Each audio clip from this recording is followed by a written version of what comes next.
Hey Wisecrack, Jared here. Full disclosure, this video is brought to you by Showtime. We were flattered to hear that they dig our stuff, so when they reached out and asked us to watch their show Billions, which is coming back for its 4th season on March 17th, we were really stoked. We checked it out, and it's pretty great. On the surface, Billions is a drama chronicling the rivalry between a ruthless billionaire and an equally ruthless US attorney vying for their own brands of justice. But today we're going to argue that among its many facets, Billions reflects on how games structure our lives, and how when we gamify our goals, it can have a corrosive effect on our sense of morality.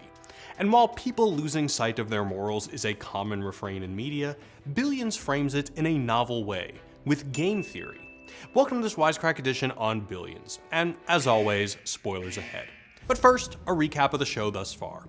Billions is the story of Chuck Rhoades, US Attorney for the Southern District of New York, his billionaire nemesis Bobby Axelrod, and the people enmeshed in their personal war. Rhoades is an ambitious prosecutor who fights for the little guy, using his clout in office to put white-collar criminals behind bars. He also has a penchant for cold calculus bordering on sociopathy, as he betrays his friends and family to realize his ends. You use my company, my career, my future. My money. And my own, yeah. Moves like that? Where do you get the f***ing nerve? With higher public office in mind, he picks his cases, forges alliances, and does a fair share of backroom dealing. He's flanked by Kate Sacker and Brian Connerty, two ambitious and morally driven prosecutors in his office.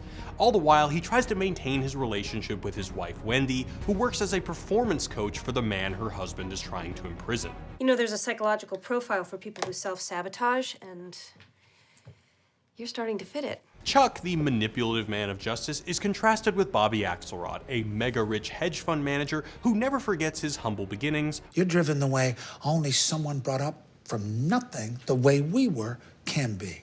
Or his love of Metallica. His staff is unflinchingly loyal, especially his right-hand man Michael Wagner, aka Wags.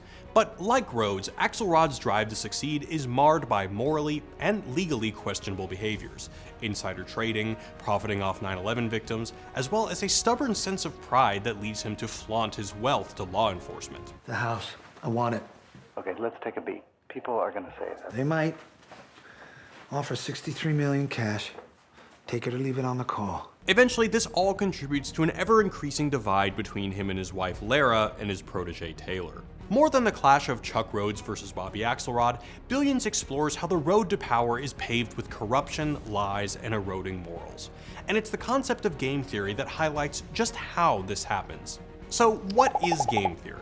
While you may intuit that it's the study of things like poker, and that's not wrong, it's more broadly the study of how people make decisions in a strategic manner. So if you want to ask your boss for a raise, you want as much money as possible, and they want to give you as little money as they think it will take to keep you. If you're the employee, should you set a number first, or let your boss? Should you ask for more than you actually want? How much more? Is there a difference between asking on a Monday rather than a Friday, after lunch or before lunch? This methodical approach can be applied to online dating, selecting a jury, running for office, and of course, playing the stock market. Game theory is all over Billions, sometimes explicitly. And the manager played some heavy game theory on me, boxed me into a spot, essentially put himself in a position to win no matter what I said. In the world of Axe Capital, game theory is used in the name of making more money. So who is this fake factory supposed to be supplying? What does this ripple out into? You find that, you find Krakow's real investment. Traders hedge their bets, leverage positions, and take short-term losses for long-term gains. They also mislead their competitors. We're not bailing. We're pruning slowly so we don't scare the market and keep this on the DL. And try to manage the flow of information to the outside world. For the office of Chuck Rhoades, game theory is employed a little differently. It's not a matter of multiple parties trying to outsmart each other on the stock market. Rather, it exists in the crafting of plea deals, political maneuvering, and determining investigative tactics. We can, from this moment forward, remember how the game is supposed to be played. But one game theory principle that gets a specific shout out is central to understanding the show. I like to call the prisoner's dilemma. No, you don't like to call it that. That's what it's called. Started as a thought experiment, game theory in the 50s. Does no one ever check you on this bullshit? The prisoner's dilemma is as follows. Two people commit a crime together. Let's say robbing a bank. They get busted, sort of. the prosecutors only have enough evidence to convict you of a lesser crime, let's say trespassing on private property. You're separated from your fellow robber and not allowed to talk, but here's the deal. If both of you keep quiet, you each get 1 year in jail for trespassing. If you rat on your buddy, they'll get the maximum of 10 years and you'll get off scot-free, and vice versa if they rat on you. But if you both rat on each other, you get a little leniency for the bank robbery, but still have to serve 8 years. What's the ideal way to play this? If you said rat on your buddy so you can walk free, well, they're also probably thinking this and you'll both end up worse, with 8 years behind bars, rather than if you both kept your mouth shut and got 1 year. Billions employs the prisoner's dilemma as Chuck's office is trying to get a guy named Pete Decker to testify about Axelrod's insider trading. If Decker cooperates, great, he can stay out of jail. If he doesn't, there's another investor more than willing to snitch first. Mr. Decker, approximately 2.5 hours ago, we had someone sitting where you are now, a young man from a fund that I'm not at liberty to name, and he was downright chatty. Well, sort of. But to be clear, we don't really have anyone. To be clear, I am making a play. That second person was invented by Rhoades to make him think this was a kind of prisoner's dilemma, but Decker isn't falling for it. Chuck and Spiros are acutely aware of how their job intersects with game theory. The prisoner's dilemma can be used to understand more than just who's going to jail. It can describe any situation where there's an incentive to betray your compatriots, but where everyone is worse off if everyone does it. Think of waiting in line at a show. Everyone gets inside quicker by waiting their turn. If one person cuts ahead, they get the benefit of the line without paying the cost. If everyone tries to cut, the line devolves into anarchy and everyone has to wait longer. It's the prisoner's dilemma with more than 2 people. In this case, it's called the free rider's dilemma. It's also something Chuck understands as he accosts a man for not cleaning up after his dog. You know, if I let your dog slide, then I have to be okay with this whole plaza filling up with it, which it would. Before we know it, then it would be on our pant legs and our shoes. And we would track it into our homes, and then our homes would smell like too. According to author William Poundstone, the prisoner's dilemma acts as a compelling metaphor for how society works. If we all do the right thing, we all win. If almost everyone does the right thing, then the cheaters win, but we're mostly still all right. And if everyone is a cheater, we all lose. It's anarchy. As Poundstone writes, the paramount importance of civilization in human history rests with its role in promoting cooperation. The prisoner's dilemma can help us understand why loyalty is so important to Axe Capital. In an environment where anyone can get caught by the feds and bring Axe's legacy crumbling down, Axe retains people who exhibit unflinching loyalty and cuts loose anyone who does not. Axe's right-hand man Wags makes this explicit when he complains about an employee who shopped an outside offer to increase her bonus. He vows to make her life miserable, despite the fact that she's great at her job because she's disloyal. So it's really not because she's a woman? No, it's because she got out of line. You know that we're upping Donnie Khan's capital, tripling it. I asked Axe why. He said, Donnie's loyal, good soldier. The name of the game is cooperating with Axe and not defecting to the feds. If you were to play the prisoner's dilemma with a complete stranger divorced from all outside consequence, a savvy game theorist might tell you that the most rational thing to do is to betray the other player. But in the world of Axe Capital, these situations don't happen in a vacuum. First off, choosing to cooperate or defect, as the options are labeled, doesn't just happen once and then you go home. It happens over and over again. It's a game that gets repeated.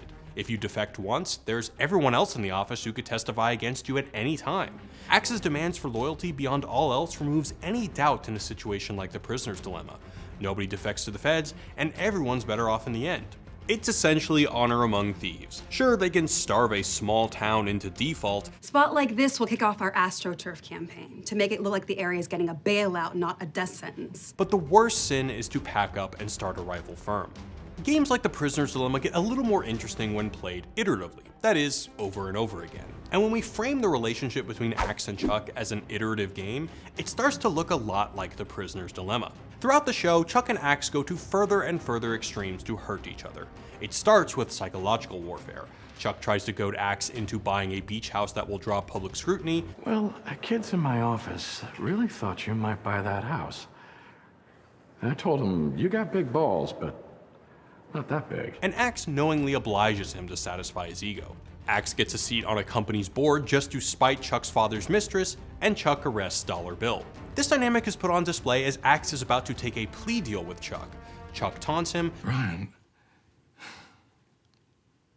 didn't he say that he would never settle? Causing Axe and Wags to respond in kind. You got me, Rhoades. 1.9 billion. It's gonna hurt. But not like a shark bite. It's more like a bee sting. Bee sting? No, that hurts. More like a horsefly. No, more like an ant. Chuck takes the offer off the table, and Axe rips up the check in a fit of rage. Things, of course, escalate. Chuck snoops into his wife Wendy's therapy notes to get dirt on Axe, and Axe in turn threatens to blackmail Wendy. Chuck leads Axe to believe falsely that his office is bugged, causing Axe to tear the whole place apart. At another point, Chuck is forced to sell a beloved rare book collection, which Axe capitalizes on by buying it and every other set in the world. It's tit for tat. Game theorists have studied strategies to the prisoner's dilemma when the players have to play out that dilemma over and over again for points. One of the most effective strategies is tit for tat. This strategy in game theory was pioneered during a computer tournament of the prisoner's dilemma in 1980, hosted by none other than a guy named Robert Axelrod.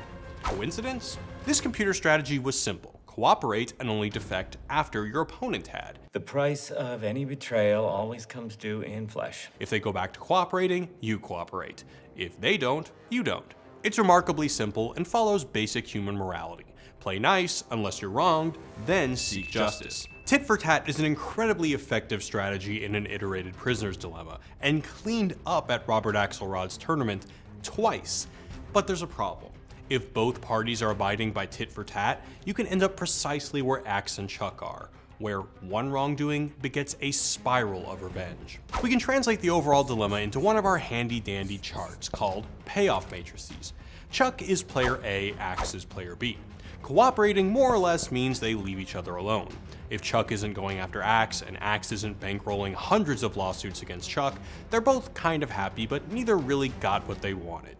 So we can say they're both cooperating. So, I don't know, 50 points for each. If Axe leaves Chuck alone, but Chuck is still after Axe, then Axe has no leverage and will probably end up in jail, and Chuck will be well on his way to being governor. So, 100 points for Chuck, and negative 500 points for Axe. If the opposite happens, and Chuck leaves Axe alone, but Axe is still seeking revenge, Chuck may also end up in jail, and Axe's ego will be satisfied. 100 points for Axe, negative 500 points to Chuck.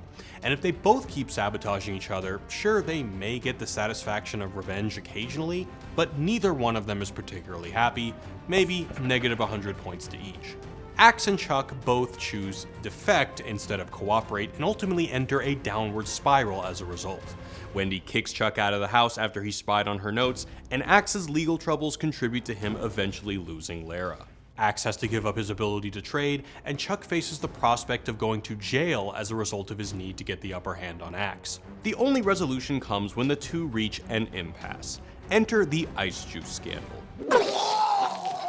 Chuck finds out his father and friend Ira are going to invest in an IPO for a company called Ice Juice and leaks that information, knowing Axe will manipulate the stock to get back at Chuck. So Axe fakes a listeria outbreak to tank the stock, which is just what Chuck wanted to happen.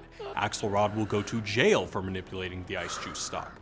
But Chuck's wife Wendy shorted the Ice Juice stock, making it look like she and her husband benefited from the stock manipulation. Maffei, it's Wendy Rhoades. The Ice Juice short? How do I get a piece of that? And since Chuck has the evidence that incriminates Axelrod for Ice Juice, they're both stuck. Either one of them getting revenge means they both go to jail. They both reach a cooperative conclusion that isn't great, but certainly better than their protracted war. With the help of Wendy, they both have to give up their egos, but avoid jail time as a result. Here's why all this matters. Billions illustrates the shortcomings of living life like it's some kind of hyper-rational game. Early in the series, Sacker's father has this conversation with Connerty. Principle doesn't usually go away all at once. It's a creeping erosion. For game theorists or just hyper-rational decision makers, life becomes a set of strategic decisions to win the game or optimize your outcomes. But just as the game slowly makes Chuck lose everything he has, other characters slowly lose all sense of principle. This business makes liars out of all of us eventually. Perhaps the best example of this erosion lies with Taylor, an outsider intern at Axe Capital who quickly climbs their way to being Axe's protege. Taylor has an acute understanding of game theory and used it to crush their opponents in poker, but eventually realized that their love of winning and empathy were incompatible. Can I convince you to try one more time? To play? I'd prefer not to. That kind of competition made me sick. It literally brought on feelings of malaise. For Axe, part of Taylor's value lies in the fact that they're not playing the same game as all the other traders. They're an outsider. You see things differently. That's an edge. But once Taylor joins Axe Capital full-time, we slowly see how a person once involved in Occupy Wall Street, active in Occupy Wall Street during their college years, so there's hope this person might still have a heart, can become just as manipulative, cruel, and money-hungry as Axe. Oh no. Taylor told you not to give me the raise, so that I would be dissatisfied and go with them. That's pretty sound from a game theory perspective. A person Connerty once thought could be an ally eventually rebuffs him entirely. We're done here. Taylor eventually betrays even Axe because loyalty just didn't add up in their long-term calculus. So how do you escape the game, so to speak? You go meta. This game outside the game comes front and center with Wendy. What do you do when there's no play to be made? When no matter what you choose, it'll end in disaster. Classic double bind. There's a Zen koan, where the teacher holds a stick. He says to his student, if you tell me this stick is real, I will beat you with it. If you tell me it is not real, I will beat you with it.